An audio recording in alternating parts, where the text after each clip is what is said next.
अस्सलाम वालेकुम नाज़रीन, प्रोग्राम में आपका मेज़बान इफ्तिखार अली भट्टी आपकी खिदमत में हाज़िर है। आज हम मौजूद हैं PHA के ऑफ़िस में। PHA रावलपिंडी का एक वो अदारा है जो रावलपिंडी की खूबसूरती, पार्क की खूबसूरती, उसके अलावा जो फुटपाथ हैं उनको ग्रीन एंड क्लीन मंसूबा भी है, जिनमें फुटपाथ के ऊपर होने वाली ग्रीनरी अरबों रुपये का जो फ़ंड है PHA को सालाना की बुनियाद पर मिलता है। दूसरी तरफ वज़ीर पाकिस्तान का बिलियन ट्री मंसूबा वो भी इसी से जुड़ा हुआ है, क्योंकि PHA का काम है रावलपिंडी को सर शादाब रखना, इसके ऊपर नज़र रखना, खूबसूरती को मेंटेन करना। आज हम पूछेंगे PHA के जो चेयरमैन हैं आसफ साहब इनसे कि वो क्या कहते हैं कि उन्होंने आज तक रावलपिंडी की खूबसूरती के लिए और ग्रीन एंड क्लीन मंसूबे के ऊपर क्या काम किया है, और जो अरबों रुपए की ग्रांट मिलती है वो किस तरह कहाँ लगाई जाती है, और जो दरख्तों की कटाई का सिलसिला है, दूसरी तरफ सोसाइटीज़ में दरख्त काटे जा रहे हैं और ग्रीनरी को मुतासर किया जा रहा है, इसके ऊपर वो क्या कहते हैं। नाज़रीन, प्रोग्राम में आपका मेज़बान इफ्तिखार अली भट्टी आपकी खिदमत में हाज़िर है। जैसा कि हमने पहले बात की कि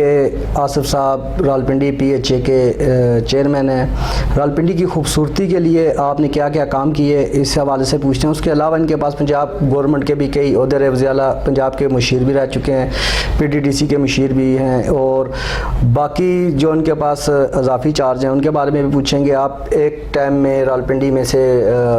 PTI की तरफ से MPA भी रह चुके हैं, अपने हल्के में क्या तरक्याती काम करवाए अपने दौर में, और उसके अलावा रावलपिंडी की खूबसूरती के लिए आपने क्या क्या काम किया। अस्सलाम वालेकुम। जी अस्सलाम वालेकुम। जी आसफ साहब, बताएं कि रावलपिंडी PHA जो है उसका बड़ा अहम किरदार है। रावलपिंडी इस्लामाबाद, क्योंकि इस्लामाबाद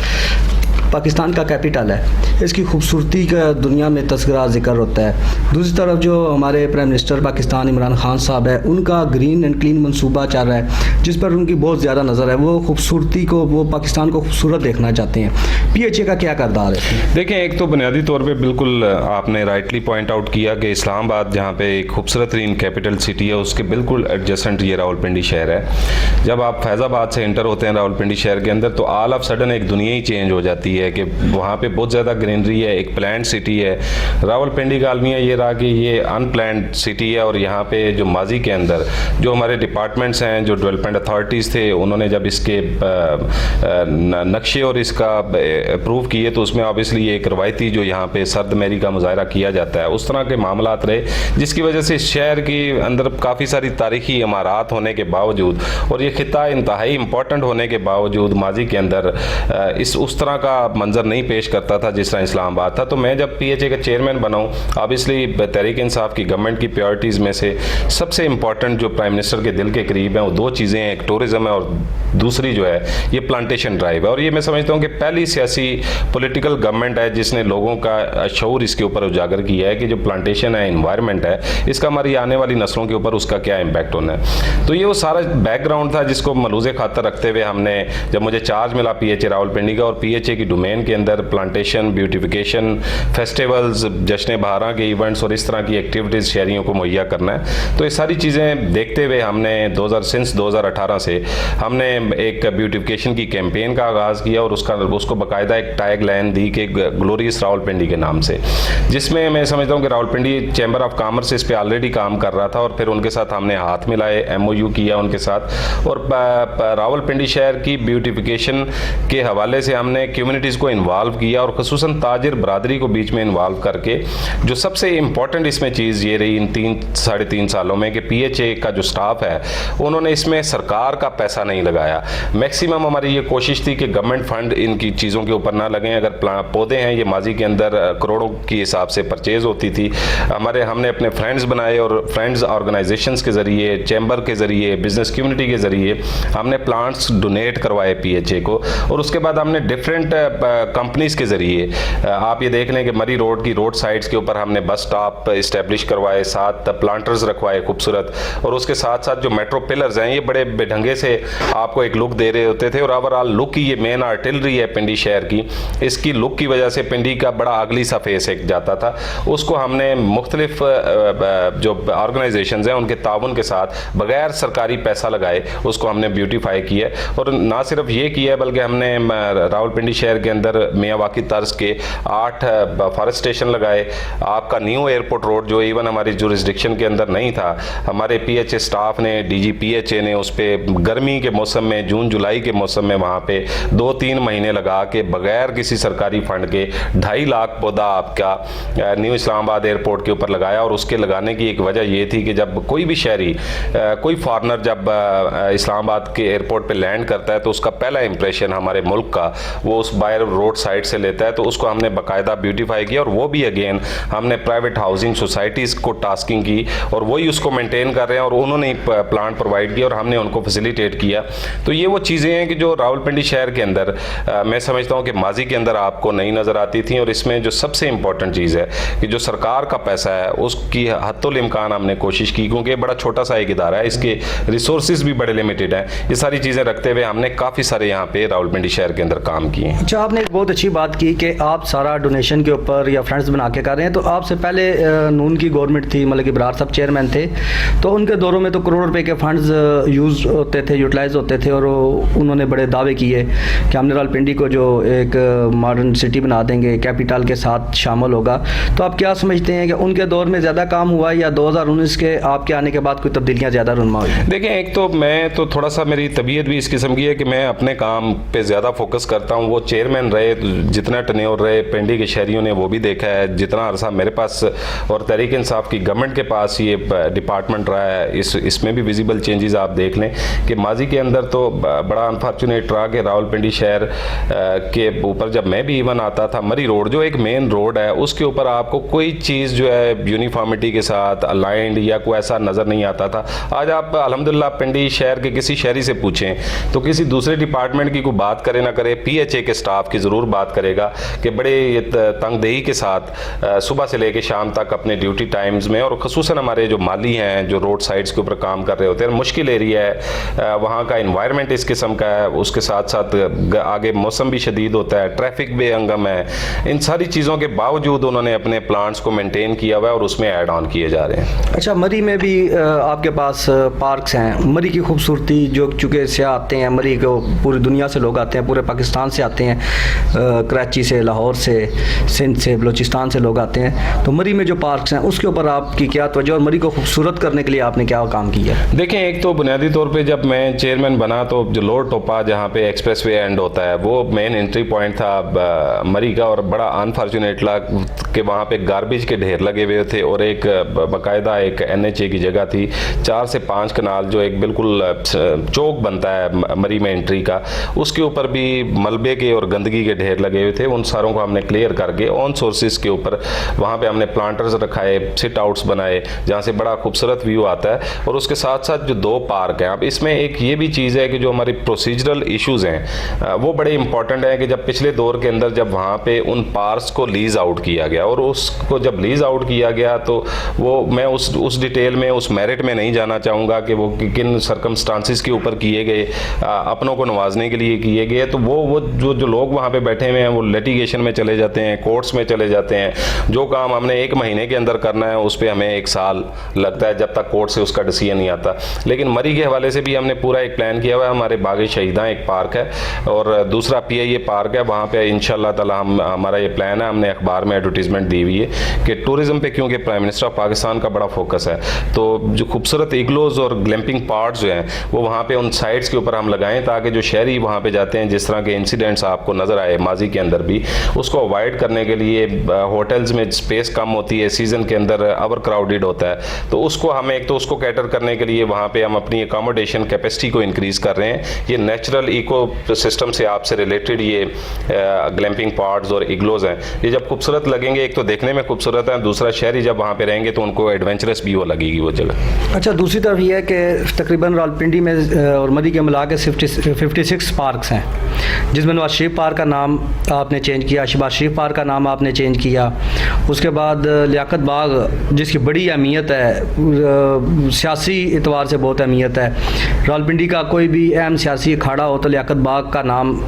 हर जगह आता है। और उसमें आप ये बताएं, जब लियाकत बाग में जलसा या कोई रैली मुनक्कद होती है तो उसमें ग्रीनरी को कितना नुकसान पहुंचता है? देखें, जिस तरह आपने कहा कि सियासी अखाड़ा, और ये सियासी अखाड़ा हमारा कबाड़ा करता है, इसमें कोई दो राय नहीं है। लेकिन ज़ाहिर है एक तारीखी अहमियत का हामिल ये ग्राउंड है। इस पे माजी के अंदर हर पॉलिटिकल पार्टी और हर बड़े लीडर ने यहाँ पे जलसे किए। लेकिन जब से हम हैं, और एक तो नंबर 1 ये है कि इवन मैंने अगर पीपल्स पार्टी का जलसा हुआ है तो हमने उनसे डैमेज क्लेम की है। तारीख में पहली दफ़ा उन्होंने पैसे दिए हैं तो उनका सामान हमने उन्हें वापस किया है। अगर पीटीआई ने यहाँ पे जलसा किया है तो उनसे भी हमने डैमेज क्लेम की है, और उन्होंने भी पैसे दिए हैं तो अपना सामान यहाँ से लेके गए हैं। लेकिन मेरा आइडियली ये है कि क्योंकि ऑलरेडी इस शहर के अंदर जो है पार्क्स की बड़ी कमी है, लेकिन अगर लियाकत बाग को आप माजी की निस्बत आप कंपैरिजन करेंगे, बावजूद इसके कि इस पे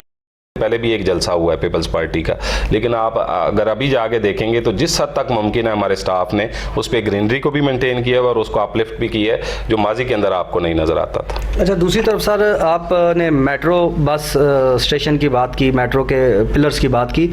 मेट्रो के कई जगह ऐसी हैं जहाँ पर आपने नीचे काफ़ी ज़्यादा खूबसूरती बनाई है, लेकिन दूसरी तरफ देखा जाए कि कुछ लोगों ने उसके नीचे कार पार्किंग बना दी है,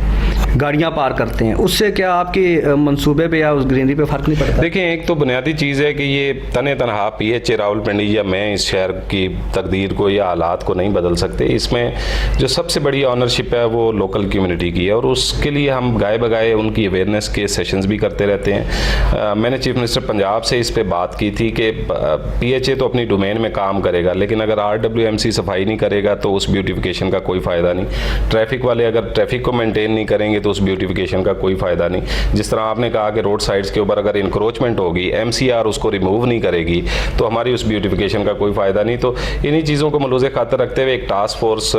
हमने बनवाई जिसका नाम हमने ग्लोरियस रावलपिंडी रखा, और उसको मैं खुद कन्वीन करता हूँ। उसमें कमिश्नर साहब के रिप्रेजेंटेटिव, डीसी ऑफिस के रिप्रेजेंटेटिव, चैम्बर के, हमारे एनसीए के, हमारे एमसीआर के जो सीईओ हैं वो उसका पार्ट है, आरडब्ल्यूएमसी के एमडी उसका हिस्सा है, यानी जो रेलेवेंट स्टेक होल्डर्स हैं उस पर डालें। लेकिन अब उसमें हम अपने तय तो एफर्ट कर रहे हैं, लेकिन इसमें जो मेजर जो कंट्रीब्यूशन है जिससे मैं समझता हूँ कि कौम बनती भी है और बिगड़ती भी है, वो जब तक लोगों के अंदर इस चीज़ की अवेयरनेस ना आए। अगर पीएचए किसी साइट को ब्यूटीफाई करता है, कहीं पे प्लांट लगाता है, तो कोई इंसान चलते चलते उस पौधे को उखाड़ देता है बगैर किसी मकसद के। इवन ये पिलर्स जो हमने पेंट किए हैं, और हमारे पास ये कंप्लेन आई और हमारे पास वीडियो इसकी मौजूद है जिस पे हम पूरी लीगल अपनी कार्रवाई करेंगे और उनको आइडेंटिफाई करेंगे उन लोगों को कि जिन्होंने उन पिलर्स के ऊपर ब्लैक कलर का पेंट मारा। और मेरी वो समझ से बाहर है कि वो उस ब्लैक पेंट उसको मारने से उनको क्या फ़ायदा या कौन सी तस्कीन पहुंची कि शहर की ब्यूटिफिकेशन के लिए काम चल रहा था। तो उनको भी हम आइडेंटिफाई करें और उनके खिलाफ इंशाल्लाह कानूनी हम कार्रवाई करेंगे। और इस तरह मैं ये समझता हूँ कि थोड़ा सा ये कॉन्सेप्ट हम चेंज कर रहे हैं। हमने तो पीएचए का एक ग्रीन स्क्वाड बनाने का भी पूरा एक प्लान बनाया जिसमें हम शहरियों को इन्वॉल्व करें, अपने पॉलिटिकल एक्टिविस्ट को इन्वॉल्व करें, अपनी डिफरेंट सिविल सोसाइटी के जो नुमाइंदगान हैं उनको एक्टिव करें, ताकि ये शहर अगर आपने इसको खूबसूरत बनाना है तो इसमें जब तक शहरी ऑन बोर्ड नहीं होंगे पॉसिबल नहीं होगा। अच्छा सर, दूसरी तरफ रावलपिंडी में काफ़ी ज़्यादा स्कूल्स भी है, यूनिवर्सिटियाँ भी हैं, उनके अंदर भी छोटे मोटे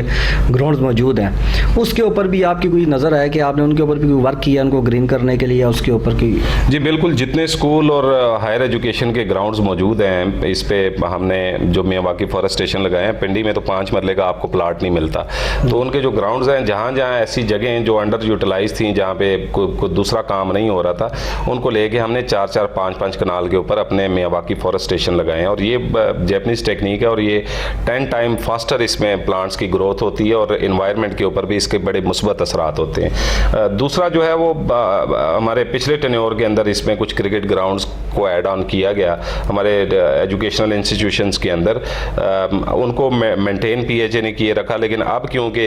कोर्ट डिसीजन के बाद वो चारों ग्राउंड जो है एजुकेशन डिपार्टमेंट के हैंड ओवर हो गए और हमारे जो पीएचए के 2 ग्राउंड है, अगर आप कंपैरिजन करेंगे पीएचए के ग्राउंड्स का उस एजुकेशन के ग्राउंड से, तो आपको एक बहुत बड़ा फर्क नजर आएगा कि ज़ाहिर है हमारी एक्सपर्टीज़ है, हमारा डिपार्टमेंट है और इस पे बड़े विजिलेंटली डीजी साहब भी, हमारे डायरेक्टर साहिबान भी इस पे विजिट करते रहते हैं, जिससे चीज़ें जो हैं वो काफ़ी हद तक इम्प्रूव हो चुकी हैं। लेकिन मेरा टारगेट है इंशाल्लाह ये जो बकाया हमारे पास टेन्योर है उसमें बड़े क्विकली हम इस पे काफ़ी सारे प्रोजेक्ट इनिशिएट किए हुए हैं। एक तो जितने हमारे लई ब्रिज और इसके मुलक्का नाले हैं जिनकी जो एक अगली लुक देते हैं, इनके आगे हम इंशाल्लाह कल्चरल मोनूमेंट्स और प्लांटर्स लगा के इनको ब्यूटीफाई कर रहे हैं और हमारी कुछ स्कीमें ऑनगोइंग स्कीमें चल रही हैं। और इसके साथ साथ पहले तो मैंने 3.5 साल कोई सरकार का पैसा नहीं लगाया। अब हमारी जितनी डेवलपमेंट स्कीम्स रावलपिंडी शहर के अंदर चल रही उसका 1% गवर्नमेंट का एक डायरेक्टिव है कि वो इन्वायरमेंट के फंड में जाता है और इन्वायरमेंट को देखता है PHA। तो अगर 1% हमें उन सारी डेवलपमेंट स्कीमों का मिलता है और हमारे पास कुछ पैसे आते हैं तो हम इस शहर की इंशाल्लाह ताला ओवरऑल जो एस्थेटिक लुक है उसको काफ़ी सारा इम्प्रूव करेंगे। जी नाज़रीन, प्रोग्राम में इस समय एक शार्ट कमर्शियल ब्रेक का वक्त है। ब्रेक के बाद हाजिर साहब से मज़ीद पूछेंगे कि रावलपिंडी की जो खूबसूरती है इसके बारे में इन्होंने क्या इक़दाम किए।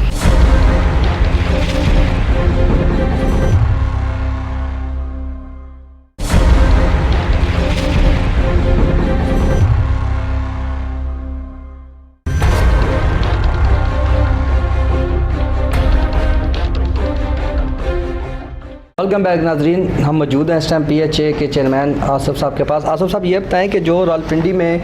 2 मेन पार्क्स हैं, एक हमारे साबका वज़ीर-ए-आज़म पाकिस्तान नवाज शरीफ साहब के नाम पे था, एक जो 3 दफ़ा वज़ीर आला पंजाब रह चुके हैं शहबाज शरीफ साहब, उनके नाम पे था। इनके नाम तब्दील करना आपकी हुकूमत में क्यों नाम तब्दील किया? देखें, एक तो ये बोर्ड ऑफ डायरेक्टर्स जो था हमारा, उसमें इस मौजू के ऊपर बड़ी एक डिबेट हुई और हमने जो डिसीजन दिया है वो ये दिया है कि किसी जिंदा पॉलिटिकल शख्सियत के नाम के ऊपर ये जो नेशनल एसेट्स हैं उनको नहीं होना चाहिए अनटिल और अनलेस कि अगर मियां नवाज शरीफ साहब इस पार्क के बजाय पब्लिक फंड से, अपने ज़ाती फंड से कर लेते या अपनी ज़ाती काविश से कहीं से फ़ंड जनरेट करके इस पार्क को बनाते तो ज़रूर नवाज शरीफ पार्क इसका नाम रखते। और सेम रावल पार्क जो है उसका, जिसको साबका शहबाज शरीफ पार्क नाम है उसका, तो हमारे जो बोर्ड ने डिसीजन दिया वो अक्रॉस द बोर्ड तमाम पॉलिटिकल पार्टीज़ के लिए कि इवन अगर आज PTA की गवर्नमेंट में कोई पार्क, हमने 6 ऐसे पार्क बनाए हैं रावलपिंडी शहर में जो बिल्कुल बैरन लैंड पड़ी हुई थी और उस पर कोई डेवलपमेंट का पैसा हमने नहीं लगाया, लेकिन उनमें से किसी पार्क का नाम मैंने आसिफ महमूद पार्क नहीं रखा, इमरान खान पार्क नहीं रखा या उस्मान बुज़दार पार्क नहीं रखा, क्योंकि ज़ाहिर है गवर्नमेंट के एक इदारे ने अपने ऑन सोर्सेज से उसके ऊपर फाइनेंसिस किए हैं। तो बुनियादी तौर पर तो ये है कि कोई ऐसा नेशनल हीरो जो कंट्रोवर्शियल नहीं है या इवन अगर कोई पॉलिटिकल शख्सियत है, जैसे मोहतरमा बेनज़ीर भुट्टो की एक कंट्रीब्यूशन थी,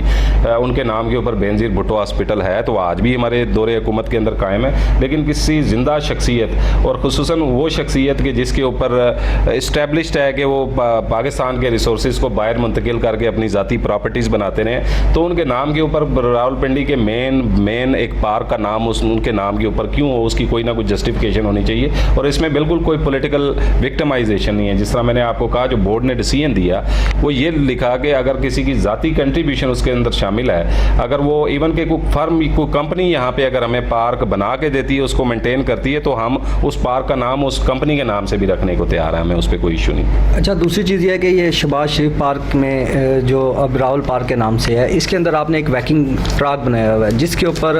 काफ़ी ज़्यादा फैमिलीज आती हैं, उनकी सिक्योरिटी के लिए भी आपने कोई इकदाम वहाँ पे किए हैं? देखें, एक तो बुनियादी तौर पे हमारे जो मेजर 3 पार्क्स हैं उनके ऊपर सर्विलेंस के लिए कैमरा सिस्टम हमारा इंस्टॉल है। हमारे जो लिमिटेड रिसोर्सेज के अंदर हमारे जो सिक्योरिटी गार्ड थे, जब मैं यहाँ पे चेयरमैन बना था तो सिक्योरिटी गार्ड जो हैं उनके पास इवन यूनिफॉर्म नहीं था, तो वो ऐसे हालात के अंदर, और फिर हमारे जो कल्चर, जो इन्वायरमेंट है उसमें ये होता है कि जो सिक्योरिटी गार्ड, माली, ये क्लास 4 की जितनी नौकरियाँ ये हम पॉलिटिकल इन्फ्लुएंस के ज़रिए पॉलिटिकल लोगों के से लिस्टें लेके हम देते हैं, तो उसमें ज़ाहिर है कोई ट्रेंड बंदा भी नहीं होता। तो अल्हम्दुलिल्लाह पिछले 3 साल से हमने एक तो सिक्योरिटी गार्ड्स को बाकायदा उनके यूनिफॉर्म दिए हैं, उनको इक्विप्ड किया। दूसरा, हमारे कंट्रोल रूम इन तमाम मेजर पार्क्स के अंदर होते हैं और हर कंट्रोल रूम के ऊपर सर्विलेंस के ऊपर जो कैमरों की जो पोजीशन है उनके ऊपर हमारा स्टाफ बैठा होता है जो मुसलसल चेक कर रहा होता है चीज़ों को, और जब किसी को कोई ऐसा इंसिडेंट होता है तो उसका हमारे पास बाकायदा पूरी एक वीडियो क्लिप भी हमारे पास मौजूद होता है। और उसको यही वजह कि आज तक अल्हम्दुलिल्लाह आज तक कोई ऐसा मेजर कोई इंसिडेंट रावलपिंडी के पार्कों में नहीं हुआ। अच्छा, ये बताएं कि रावलपिंडी में आपकी कितनी नर्सरियाँ मौजूद हैं और कहाँ फाल हैं, काम कर रही हैं? देखिए, हमने अपनी 9 नर्सरीज़ हैं और ये मैं बड़ा प्राउडली ये कहूँगा कि हमारे PHA के जो DG साहब हैं, डायरेक्टर साहब हैं, उन्होंने इन नर्सरीज़ को न सिर्फ फाल बनाया है जो कि जितना हमें रिक्वायरमेंट प्लांट्स की होती है, ग्राउंड कवर्स की होती है, ये 9 नर्सरियाँ हैं हमारी डिफरेंट पार्कों के अंदर, जिनमें हमारे लामा इकबाल पार्क, हमारा रावल पार्क, हमारे लियाकत बाग पार्क में भी एक नर्सरी, बड़ी जो नर्सरीज़ हैं, पटवार पार्क में एक बड़ी नर्सरी है, उसके साथ साथ हमारी जो कम्युनिटी पार्क्स हैं उनके अंदर भी नर्सरीज इस्टेब्लिश हैं। और कई हमारे ऐसे अंदरून आबादी के अंदर पार्क थे जिसके ऊपर साबका अदवार के अंदर पॉलिटिकल शख्सियात की इमा के ऊपर उन पार्कों की जगहों पे कब्जे भी किए गए। वो कब्जे वागुजार करके वहाँ पे भी हमने अब नर्सरियाँ बनाई हुई हैं, जो पूरे शहर को प्लांट्स जो है वो वहाँ से हम रिसोर्स प्रोवाइड कर रहे हैं पूरे शहर की प्लांटेशन को फुलफ़िल करने के लिए। अच्छा, ये बताएं कि जो आप मुख्तलिफ जगह पे पौधे लगाते हैं, मुख्तलिफ सीजन्स आते हैं, उसमें उसके ऊपर चेक एंड बैलेंस क्या है? आपको कैसे पता लगता है कि आपने जितने पौधे मुहैया किया, आपने स्टाफ ने उतने पौधे लगाए हैं, किसी जगह पे कहीं डंडी नहीं मारी गई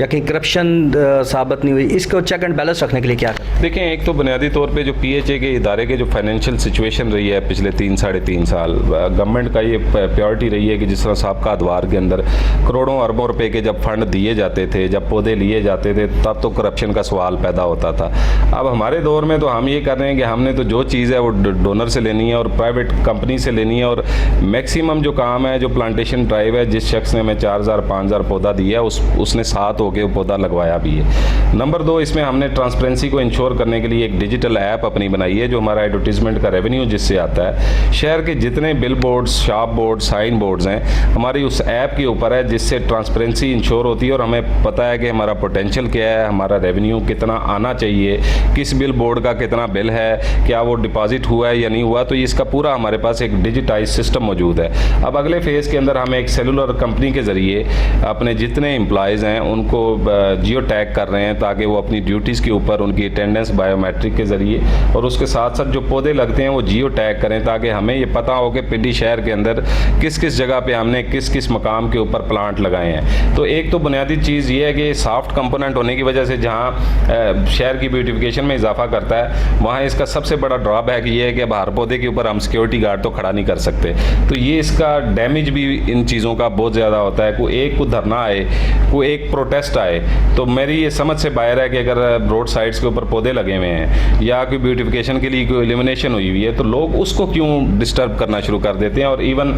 ये पिछले दिनों जो मजहबी इज्तिमात यहाँ पे हुए, हमारे बड़े हेल्दी ट्रीज थे, उनको तोड़ के डंडे बना के वो इस्तेमाल किए गए उस प्रोटेस्ट के लिए। तो ये चीज़ें फिर उनको काउंटर करना, उसकी अकाउंटेबिलिटी करना, ये वो हर्डल्स हैं जो हमारे लिए दरपेश होती हैं। लेकिन क्योंकि पौधे हम खरीद नहीं रहे, डोनेशन के जरिए पे लग नहीं रहे, तो जो हमारे फ्रेंड्स ऑर्गेनाइजेशन हैं उनकी भी नज़र होती है। दूसरा, मैं खुद पॉलिटिकल आदमी हूँ, DG साहब का अपना एक सोशल नेटवर्क है, तो हमें तो ये छोटा सा शहर है, ज़रा सा किसी जगह पे कोई वाक़या हो तो 2 मिनट में व्हाट्सएप आ जाता है, और हमने एक अपना व्हाट्सएप ग्रुप बनाया हुआ है जिसके अंदर हम फ़ौरन उस क्यूरी को थ्रो करते हैं और उसके बाद जो कंसर्न जो अफसर है उसको ठीक करके हमें वापस रिपोर्ट करते हैं। अच्छा, एक खूबसूरती के हवाले से देखा जाए, लई वाला जो पुल है उसके ऊपर आपने काफ़ी ज़्यादा खूबसूरती है, कमेटी चौक, चांदनी चौक, आगे चले जाएं फैज़ाबाद के साथ, इस्लामाबाद से ज़्यादा रावलपिंडी में दाखिल हों, पंजाब हाउस के बाहर, तो ये भी आपने जो सारा कुछ किया, ये भी डोनेशन के ज़रिए हुआ है या इसके ऊपर कोई फंडिंग? देखें, इसमें भी ज़्यादा अगर आप कमेटी चौक की बात करेंगे तो वहाँ पे आपको नज़र आ रहा होगा कि पिलर समेत वहाँ पे एक प्राइवेट कंपनी ने वो सारी चीज़ें हमें प्रोवाइड की हैं। ना सिर्फ वो प्रोवाइड की हैं बल्कि हमारे तमाम मेजर पार्क्स के अंदर हमने उनसे आउटडोर जिम इस्टेब्लिश करवाए हैं, बेंचेस लिए हैं जो रोड साइड्स के ऊपर आपको नज़र आते हैं। तो ये तमाम हमने मैक्सिमम इसमें 95% काम जो है वो प्राइवेट स्पॉन्सर से किया है। कुछ जो काम हमारा जो होता है डेवलपमेंट का, जो सरकार के पैसे से लगता है, वो भी वो सरकार का पैसा लग रहा है जो हमें 1% जो डेवलपमेंट स्कीमों का कट करके वो हमें एनवायरनमेंट और ब्यूटिफिकेशन की मद में मिलता है, उसको उस पैसे को हमने इस्तेमाल करना होता है। तो उस पे फिर हम ये एक बड़ा मेगा प्रोजेक्ट कर लेते हैं। जैसे इन दिनों हमारे PHA के स्टाफ ने एक, आल्दो कि इनकी डोमेन से हट के चीज़ है कि पिंडी शहर के अंदर अंदर जो पानी का एक बड़ा मेजर इशू है, तो हमने PHA रावलपिंडी ने इस पूरे शहर की एक पूरी कम्प्रीहेंसिव स्टडी करवाई है और रेन हार्वेस्टिंग की एक हमने स्कीम रखी है, जिससे इनिशियली एक पायलट प्रोजेक्ट के तहत हम 3 बड़े टैंक इस रावलपिंडी शहर के अंदर बनवा रहे हैं और उस टैंक्स को बनवाने से पहले पूरी स्टडी करवाई है कि हम रेन वाटर को कैसे प्रिजर्व कर सकते हैं, पहले फेज़ में कैसे हम अपने हार्टिकल्चर प्लांट्स और पौधों के लिए उसको इस्तेमाल कर सकते हैं और सेकंड फेज़ के अंदर उसको रोज़मर्रा की रूटीन के अंदर कैसे हम इस्तेमाल कर सकें। अच्छा, आपके साथ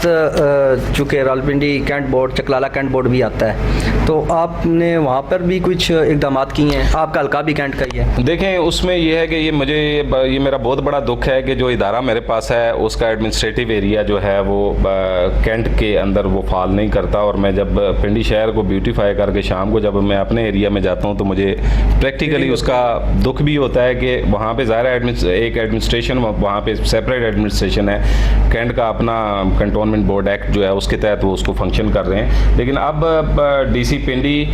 और स्टेशन कमांडर जो हैं हमारे चकलाला और रावलपिंडी कंटोनमेंट बोर्ड के, उनके साथ मिलकर हम एक जॉइंट एक्शन टीम अब बना रहे हैं और इंशाल्लाह ये जो प्लांटेशन ड्राइव हम यहाँ पे कर रहे हैं वो कलेक्टिवली हम कैंट के एरियाज़ में भी करेंगे। और मैं ऑलरेडी हमारे जो MNA हैं आमिर महमूद कियानी साहब, उनकी फ़ंड की मदद से हम इंशाल्लाह जो एशिया का सबसे बड़ा बाज़ार टेंज बाटा बाज़ार है उसकी रिहेबिलिटेशन के लिए भी कोशिश कर रहे हैं कि इस साल की ADP के अंदर वो स्कीम हमारी रिफ्लेक्ट कर जाए, क्योंकि एक बहुत बड़ा, एक तो कमर्शियल हब है, दूसरा उस पर बेहंगम ट्रैफिक है, ख्वातीन का बाज़ार है और लेडीज़ वहाँ पर बड़ी कसम पुरसी की हालात के अंदर मैंने देखी हैं। तो उसको इम्प्रूव करने के लिए भी पूरा PHA रावलपिंडी ने एक डेवलपमेंट स्कीम बनाई है, क्योंकि हमारा एक जो काम है, जो हमारा डोमेन है, उसमें ब्यूटिफिकेशन का फैक्टर आता है, तो हमारे जो रेलेवेंट स्टाफ है वो इस पे एक्सपर्ट है। तो इंशाल्लाह ये जो आने वाला साल 1.5 साल है उसमें मेरा पूरा फोकस है कि मैं जो अपना हल्का, जिसमें मैं 2013 से 18 तक MP रहा और उस दौर में रहा कि जब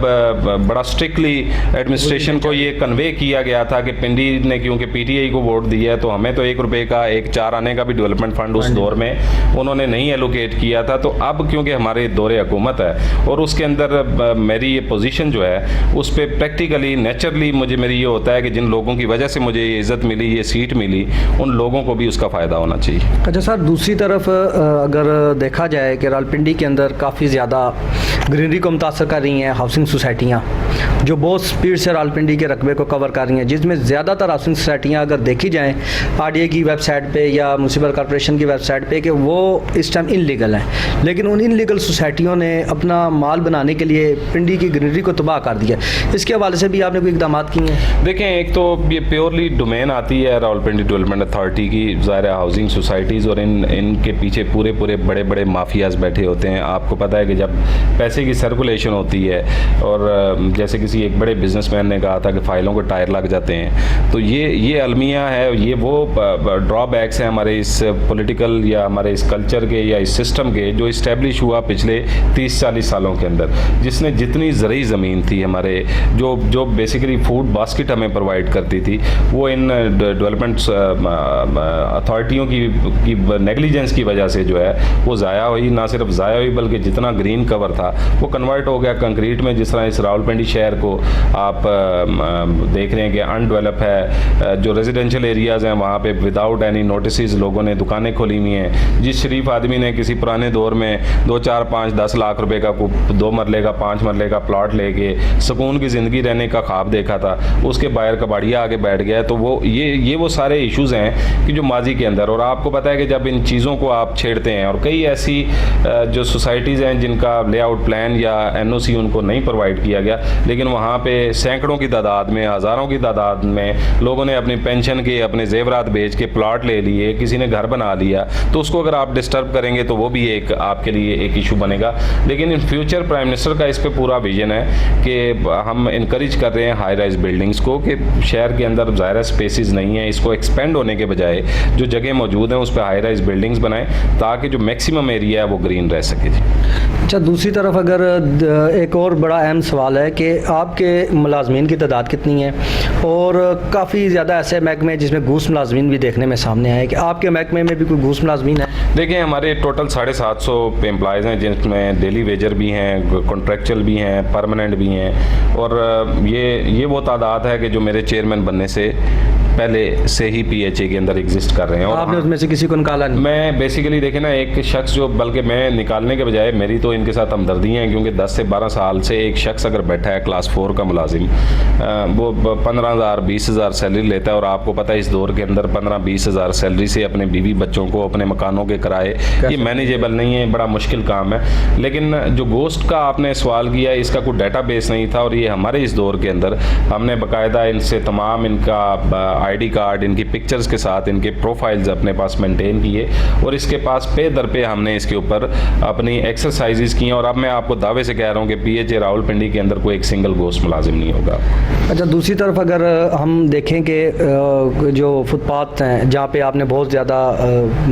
पौधे लगाए हैं, फूलों के भी लगाए हैं, दूसरे भी लगाए हैं, लेकिन वहाँ पे किसी जगह पे बॉक्सेट नहीं पड़े जहाँ पे पब्लिक हमारी कूड़ा करकट फेंक देती है। ऐसे ही आप देखें, ये खूबसूरती को बड़ा मुतासर करती है। हमारी पब्लिक को भी अवेयरनेस नहीं है, गाड़ी से चलते हुए कोई भी चीज़ खाएंगे और वैसे ही फेंक देंगे। इसके बारे में आप क्या कहते हैं? देखें, ये तो ज़ाहिर डिफरेंट एक डिपार्टमेंट की डोमेन है, लेकिन मैं उस चक्कर में भी नहीं पड़ता हूँ। हमने स्टिल पीएचए रावलपिंडी ने रोड साइड्स के ऊपर डस्टबिन्स वगैरह प्लेस करवाए हैं, पार्कों के अंदर डस्टबिन्स प्लेस करवाए हैं। लेकिन आप अभी अगर मेरे साथ किसी पार्क में चले जाएंगे तो 2 कदम के फासले पे डस्टबिन होगा, तो जो शख्स बैठा वहाँ पे माल्टा खा रहा है, उसने छिलका डस्टबिन में नहीं डालना, उसने पार्क के उधर ही फेंक के निकल जाएगा। रोड साइड्स के ऊपर डस्टबिन तो खाली आपको मिलेगा, लेकिन साइडों पे आपको कचरे के ढेर मिलेंगे। तो ये वो चीज़ें हैं कि जिसको ग्रेजुअली इम्प्रूव होने की ज़रूरत है, और अब हम इंशाल्लाह इस पे को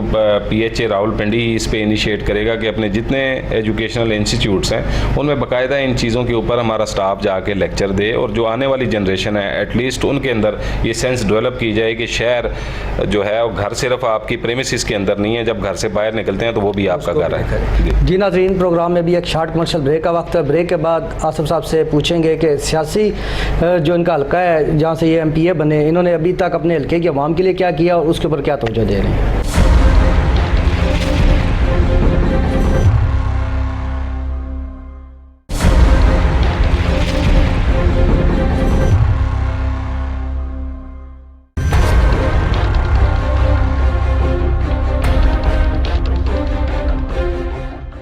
जी नाज़रीन, ब्रेक के बाद आसिफ साहब से पूछेंगे कि जो टूरिज़म के हवाले से इन्होंने काम किए हैं उसके ऊपर क्या काम है। रावलपिंडी के अंदर कई ऐसे तारीख़ी विरसे भी मौजूद हैं जो पाकिस्तान बनने से पहले के हैं, उसको बचाने के लिए इनके महकमे ने क्या क्या इक़दाम उठाए हैं। जिस तरह किला रवात हो गया, किला रोहतास हो गया, और मुख्तलिफ ऐसी कदीम इमारतें मौजूद हैं, उसके ऊपर इन्होंने अभी तक क्या काम किया। जी सर। देखें, एक तो बुनियादी तौर पे जो रावलपिंडी शहर के अंदर जो 2 बड़ी हिस्टोरिक बिल्डिंग्स हैं, उसमें सुजान सिंह की हवेली है, आपकी इवन फातिमा जिन्ना यूनिवर्सिटी की बिल्डिंग भी बहुत कदीमी है, बाग सरदारा का टेंपल है, जामा मस्जिद राजा बाज़ार है, ये काफ़ी सारी ऐसी हिस्टोरिक प्लेसेस हैं। लेकिन जो मैं आपको प्रोग्राम के स्टार्ट में ही बता रहा था कि अब आप सुजान सिंह की हवेली की अगर एक्सेस देखेंगे, अप्रोच देखेंगे, तो बड़ी कंजस्टेड और तंग गलियाँ हैं। लेकिन उसके ऊपर हमने एक तो पीएचए रावलपिंडी ने एक प्रोजेक्ट इनिशिएट किया है कि मॉडल स्ट्रीट्स के नाम से हम उन गलियों को खूबसूरत करें। और दूसरा, जब मैं इवन एडवाइज़र रहा हूँ सीएम पंजाब का, तो जहाँ हमने कोटली सतियाँ से लेकर फोर्ट मिनरो तक मोर देन 53 डेवलपमेंट स्कीमें मैंने इन एरियाज़ के ऊपर इनिशिएट की, जिन पे अब काम चल रहा है। और जितनी ऐसी निगलेक्टेड और अनएक्सप्लोर्ड साइट्स थी, वो मैं पर्सनली बाय फिट जाके मैंने उनका विज़िट किया और उनको अपनी डेवलपमेंट स्कीमों के अंदर शामिल करवाया। उसमें रोहतास फोर्ट की रिहेबिलिटेशन, सूरी म्यूज़ियम हम उसको दोबारा रीवैम्प कर रहे हैं और वर्ल्ड बैंक के ताउन से कर रहे हैं। एक बाईपास रोड वहाँ पे बनने जा रहा है, क्योंकि उस फोर्ट के अंदर से मलक्का देहातों में सड़क जा रही थी, और उसके साथ साथ जो उसके बिल्कुल एडजेसेंट थोड़े फासले पे आपका टिल्ला जोगी है, एक बड़ा रिलीजियस साइट है हिंदू टूरिज़म के हवाले से, और उसके साथ साथ सीनिक ब्यूटी और बड़ी टॉप हिल स्टेशन है,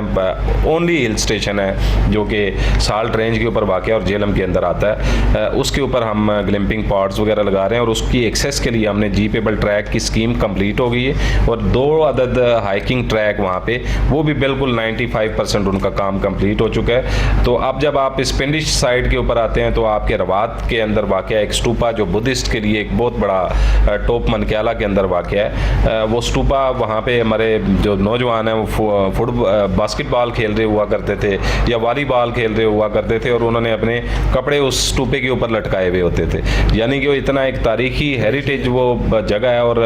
बुद्धिस्ट के लिए उसकी इंतहाई इंपॉर्टेंस है। उसको हमने वहाँ से वेकेट करके उस प्रेमिसिस को कॉर्डन ऑफ किया है और उसको एक्सेस रोड को हमने नया बनाया और उसके साथ साथ उसको भी रिहेबिलिटेट करें। और जो आ गया अंदरूनी शहर रावलपिंडी की बाग सरदारा और आपका सुजान सिंह हवेली को अब हमने टेकअप किया है। ये मैंने आज से 3 साल पहले इसको टेकअप कर लिया था, लेकिन समहाउ वो एक स्कीम रिफ्लेक्ट कर गई जो वर्ल्ड सिटी ने,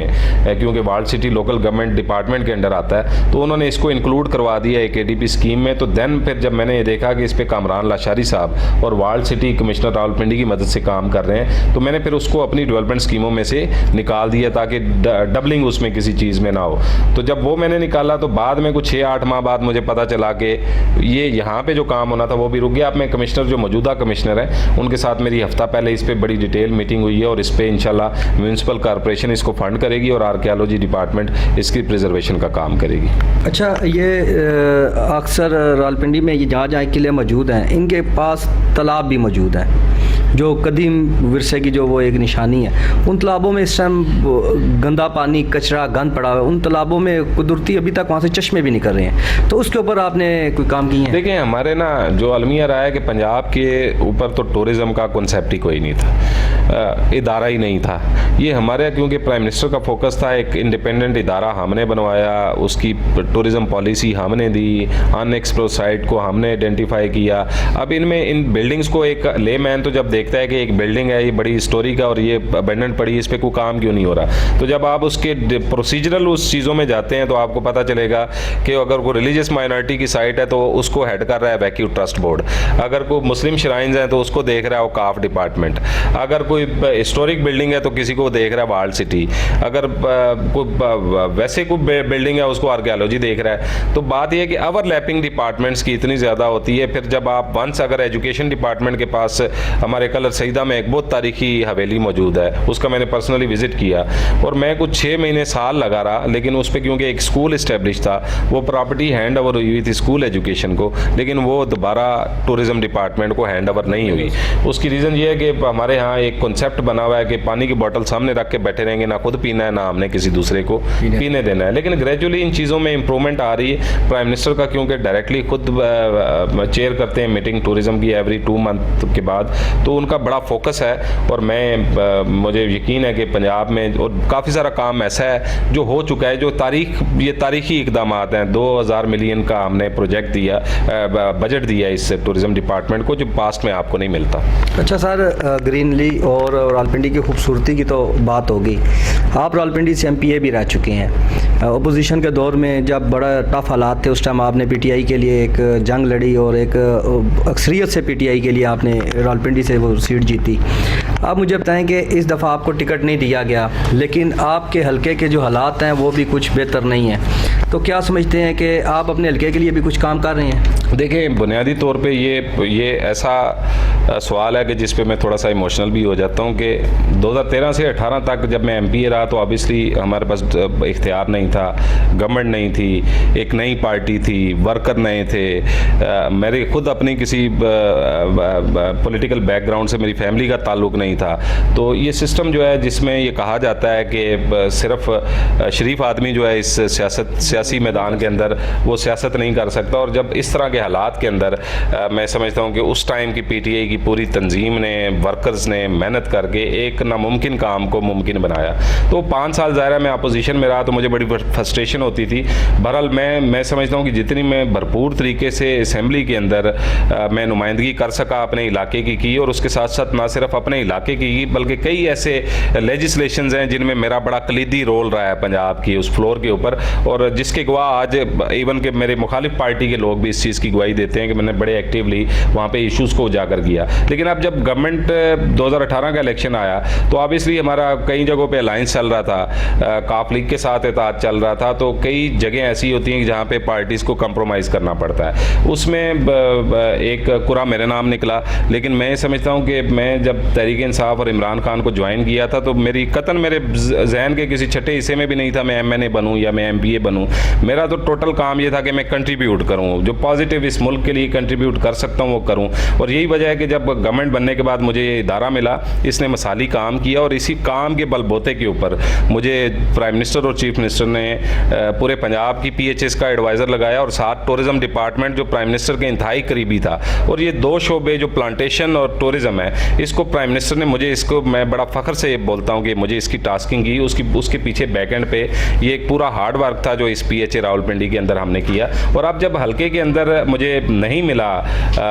टिकट नहीं मिला, तो ऑब्वियसली वहाँ पे मेरे लिए एक सबसे बड़ा चैलेंज ये था कि मैं वहाँ पे PHA की जुरिस्डिक्शन नहीं है, जो तरक्याती फ़ंड हैं वो हमारे MNAs और MPAs की डिस्क्रिशन के ऊपर होते हैं। और कोई भी पॉलिटिकल लीडर है, अगर मुझसे अगर आप ये पूछेंगे जहाँ मैंने पंजाब भर में, इस शहर पूरे में ब्यूटिफिकेशन की है, पंजाब भर की चीज़ों को प्रायोरिटाइज़ किया, अगर ये हल्का मेरे पास होता तो शायद मैं इसको अपनी मर्ज़ी और मंशा के मुताबिक पूरी एक प्लानिंग के साथ करता। लेकिन फिर भी मैं ये कहूँगा कि तहरीक इंसाफ के दौर के अंदर इस इलाके को जितना डेवलपमेंट का फंड मिला है, जितने तरक्याती काम हमारे MNAs और MPAs करवा रहे हैं, इसकी पास्ट में मिसाल नहीं मिलती। थोड़ा सा मुझे जो उस पर एक मैं समहाउ जब मैं गुजरता हूँ, मैं देखता हूँ, तो मुझे ये होता है कि इस पर प्रायोरिटीज़ को ज़रूर सेट करना चाहिए था, ताकि एक प्लान तरीके से आपके जितने इशूज़ हैं, पानी का इशू है, कब्रिस्तान का इशू है, स्ट्रीट लाइट्स का इशू है,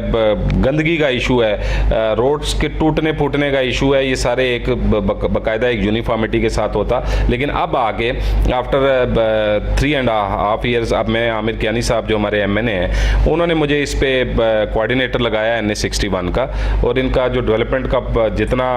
काम है उन्होंने मेरे हैंड ओवर किया है कि आप इसकी डेवलपमेंट स्कीमें और इसको पूरा प्लान करके करें। तो अब आपको मैं पूरे वसूख से कह रहा हूँ कि इलाके के अंदर आपको इंशाल्लाह बेहतरी नज़र आएगी। अच्छा, एक तो सबसे बड़ा आपके हल्के की आवाम का जो इशू है वो कब्रिस्तान का है। कैंट के अंदर कब्रिस्तानों में जगह इस समय ख़त्म हो चुकी है, उसके हवाले से भी कोई वर्किंग जारी? देखें, कब्रिस्तान एक तो बड़ा पुराना एक चल रहा है दमयाल रख का, उसके लिए पंजाब गवर्नमेंट ने ज़मीन दी हुई है, उसको इस्टेब्लिश भी किया है एक मॉडल कब्रिस्तान। जो मैयत वैन्स हैं वो भी परचेज़ कुछ हुई हैं, कुछ हो भी रही हैं, लेकिन हम थोड़े से इमोशनल किस्म के लोग हैं, और हमारा जब कोई करीबी अजीज़ उसकी डेथ होती है तो हमारी ये कोशिश होती है कि हमारे घर के या हमारे आबाओ अजदाद के एडजस्टेंट उसकी कब्र होनी चाहिए। ये बड़ा मैंडेटरी सा एक काम होता है और इसमें हमारी इमोशनल अटैचमेंट भी होती है। तो अब इसलिए आपको पता है कि जो कंजस्टेड शहर है, कंजस्टेड आबादियाँ हैं, आबादी बहुत बढ़ गई है, जगह मौजूद नहीं है, तो उसमें फिर जो कब्रिस्तान मौजूद हैं उनमें तो स्पेसिस अब ख़त्म हो चुकी हैं। तो अल्टीमेटली हमें लामोहल्ला उस जो दमयाल रख वाला प्रोजेक्ट है उसको ज़रा स्पीड अप करके, और वहाँ पे हम एरिया वाइज, आबादी वाइज, ये मैंने प्रपोजल दिया था जब मैं कैबिनेट का भी मेंबर था कि आप रावलपिंडी शहर की जो आबादी है, आबादी वाइज उनको ब्लॉक्स एलोकेट कर दें, ताकि जिस आबादी का जो भी किसी की फोदगी होती है तो वो उस एरिया के अंदर ही उसकी तदफीन हो, और दूसरा जो इंश्योर करें यहाँ से ट्रांसपोर्टेशन को, तो लोग वहाँ पे जाना शुरू हो जाएंगे। अदरवाइज़ तो यहाँ पे पिंडी शहर के अंदर कोई ऐसी जगह मुझे नहीं नज़र आती कि जिस पे एक बड़े रकबे के ऊपर कब्रिस्तान बन सके। अच्छा, दूसरी तरफ हल्के की बात की जाए तो आपके हल्के में पानी का बहुत ज़्यादा मसला है, और एक तरफ पानी के और भी मसाइल ये हैं कि जब सफाई का इंतज़ामात नहीं है कैंट की तरफ से, अरसा दराज से नालों की सफाई नहीं हुई जो अब फुल हो चुके हैं। ज़रा सी बारिश होती है, लोगों के घरों में पानी आ जाता है। मकामी लोग जो यहाँ पे अरसा दराज से रहे थे वो नकल मकानी पे मजबूर हो चुके हैं। आप क्या कहते हैं कि आपने कहा है कि आप कोऑर्डिनेटर भी मुकर्रर हुए हैं, इस पॉइंट के ऊपर आप बात करें? देखें, मेरे से अगर आप पूछें तो इस इलाके के अंदर से जो एक बड़े नाले गुजर रहे हैं, ये सबसे बड़ा इशू है उस मुल्क का। आबादी और हज़ारों की तादाद में मकानात मौजूद हैं इसके एडजेसेंट, और मैं क्योंकि 5 साल यहाँ से MP रहा हूँ, मुझे पता है कि ज़रा सी बरसात बारिश हो तो वहाँ पे लोगों का सामान डूब जाता है और लोगों के हालात ऐसे हो जाते हैं कि वो देख के इंसान की आंखों में आंसू आते हैं। तो वो ऑब्वियसली ये क्योंकि एक प्रोजेक्ट बड़ा है, ये नाले ज़ाहिर है यहाँ से तो चल नहीं रहे हैं, ये पीछे से चले आ रहे हैं, तो इस पूरे इसको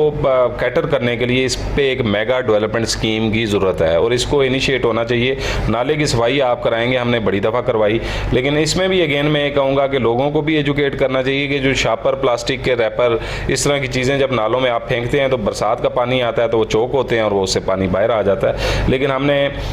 टेंच के एरिया के अंदर को 2-3 इस तरह के बड़े नाले थे, उनको हमने काफ़ी सारा उनकी पोजीशन को इम्प्रूव किया है और अब ये जो आने वाली ADB स्कीम है उसमें जो बाकी मुल्का आबादियों के अंदर इस तरह के इश्यूज़ हैं कि किसी नाले की दीवार गिरी हुई है, कहीं पे सीवरेज का बाकायदा इंतज़ाम मौजूद नहीं है, तो उसको हम इम्प्रूव करें। और सीवरेज का तो काम मैं समझता हूँ कि तारीखी तौर पर इस NH-61 के इलाकों के अंदर जितनी स्ट्रीट्स का सीवरेज का काम हुआ है, ये माजी में आपको इसकी मिसाल नहीं मिलेगी। और दूसरी तो पीने का जो साफ़ पानी है उसके बड़े मसाइल हैं। जी बिल्कुल, पानी का जो एक तो लॉन्ग टर्म प्रोजेक्ट है जो गाजी बरोथा और दोछा डैम और इस तरह के मुल्का 2-3 है, हमारी दौरे हुकूमत में ही 10 डैम बन रहे हैं ना जी। पहले तो इसके ऊपर भी फोकस नहीं किया गया, तो लेकिन शॉर्ट टर्म ये है कि ज़ाहिर है हमें पता है कंटोनमेंट का एरिया है, उसमें पानी का लोगों को सबसे बड़ा इशू है। तो अभी जब मेरे पास ये NH-61 के कोऑर्डिनेटर का चार्ज आया तो सबसे पहला काम मैं ये कर रहा हूँ कि हमने एक साइट एलोकेट की है कि जहाँ पे अंडरग्राउंड वाटर टेबल ठीक है, वहाँ से हमको 3 से 4 हम बड़े ट्यूबवेल लगा रहे हैं और उससे हम मुल्का आबादियों तक उसकी पाइपलाइंस बिछा के तो जो पानी की कमी है उसको इंशाल्लाह दूर करने की कोशिश कर रहे हैं। क्योंकि आने वाले अभी कुछ अरसे के बाद इलेक्शन का सीज़न भी स्टार्ट होने वाला है। बल्दियाती इलेक्शन में PTI ने इस दफ़ा बहुत बुरे रिजल्ट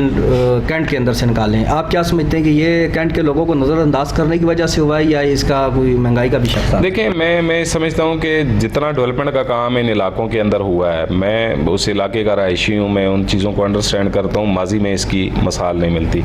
मेरी ज़ाती अंडरस्टैंडिंग ये है कि महंगाई तो इन्फ्लेशन एक ग्लोबली एक चैलेंज है। कोविड का देखें ना, कुदरती आफत हमारे 100 साल के बाद अगर हमारे दौरे हुकूमत में आई है तो उसको कैटर कैसे किया है हुकूमत ने, इसको भी समझना चाहिए। और उसके साथ साथ जिस तरह के relief prime minister Pakistan Ehsaas programme के तहत दे रहे हैं, अभी रिसेंटली पेट्रोल दुनिया में महंगा हो रहा है, हमने काम किया, बिजली की कीमत में काम की, लेकिन ये याद रखें कि IMF से जो एग्रीमेंट किए हैं आपने कि हर साल हम बिजली की कीमत में इतना इजाफा करेंगे, वो इमरान खान ने तो नहीं किए। वो जो पिछले अदवार के अंदर जिन्होंने अरबों रुपए के फंड लिए और वो कहाँ लगाए इसका भी नहीं अंदाज़ा, तो वो वहाँ से ये चीज़ें चली आ रही हैं। जो गवर्नमेंट स्टेट जब एक एग्रीमेंट करती है तो उसकी कंप्लाइंस आने वाली भी हुकूमतों को करनी पड़ती है। तो ये सारे चैलेंजेस के बावजूद मैं नहीं समझता हूँ कि इन्फ्लेशन और महंगाई बिलाशुबा है, लेकिन उसको काउंटर करने की हम कोशिश कर रहे हैं। लेकिन उसमें एक बड़ी वजह तहरीके इंसाफ के वर्कर्स का वहाँ पे यूनाइट ना होना और तहरीके इंसाफ के वर्कर्स का एक्टिव ना होना है। क्योंकि एक पॉलिटिकल जो वर्कर होता है या